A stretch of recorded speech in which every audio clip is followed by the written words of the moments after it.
നല്ല വേരോട്ടമുണ്ട് അവിടൊക്കെ. അത്തരത്തിലുള്ള മുസ്ലിം ലിബറലുകൾ എന്തിലേക്കൊക്കെ ക്ഷണിക്കുന്നുവോ ആ ആശയത്തെ കൃത്യമായി സമൂഹത്തിലേക്ക് പകർന്നു കൊടുക്കാൻ ഈ മുസൽസൽ പ്രത്യേകം ശ്രദ്ധിച്ചിട്ടുണ്ട് എന്ന് പറഞ്ഞിട്ട് അവർ പറയുകയാണ്, ഈ മുസൽസലിൽ, ഈ സിനിമയിൽ അഭിനയിക്കുന്ന സ്ത്രീകൾ ആരുടെ റോളാണ് അവർ അഭിനയിക്കുന്നത്? സഹാബിയാത്തിന്റെ റോളാണ്. മഹാന്മാരായ മഹത്തുക്കളായ സഹാബത്തിന്റെ ഭാര്യമാരുടെ റോളാണ്.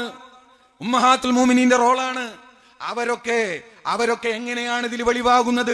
മുഖ്തലിതാതും ബിർരിജാൽ, സ്ത്രീ പുരുഷന്മാരുടെ കലർന്നുകൊണ്ട് യാതൊരു മറയുമില്ലാതെ, വാഹിയാനൻ ജംബൻ ഇലാ ജംബ്, തോളോട് തോൾ ചേർന്ന് നിന്നുകൊണ്ട് മഹദികളായ സഹാബിയാത്തിനെ ആ മുസൽസലിൽ പ്രദർശിപ്പിക്കുന്നു.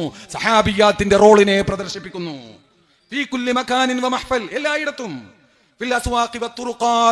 അങ്ങാടികളിലും വഴികളിലുമൊക്കെ, വൽ മസാജിദി, പള്ളികളിലും, അല്ലാത്തിടത്തും,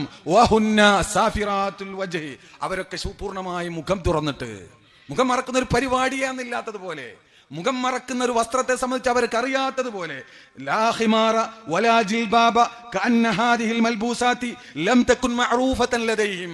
ജിൽബാബില്ല, പർദ്ദയില്ല, മുഖമൂടിയില്ല, ഒന്നുമില്ല എന്നല്ല, ഇത്തരത്തിലുള്ള വസ്ത്രം അവർക്ക് അറിയുകയേ ചെയ്യില്ല എന്ന് തോന്നിപ്പിക്കുന്ന വിധത്തിലാണ് മഹാന്മാരായ സഹാബത്തിനെയും സഹാബിയാത്തിന്റെയും ആ കാലഘട്ടത്തെ ഈ മുസൽസൽ സമൂഹത്തിൽ പ്രദർശിപ്പിക്കുന്നത്.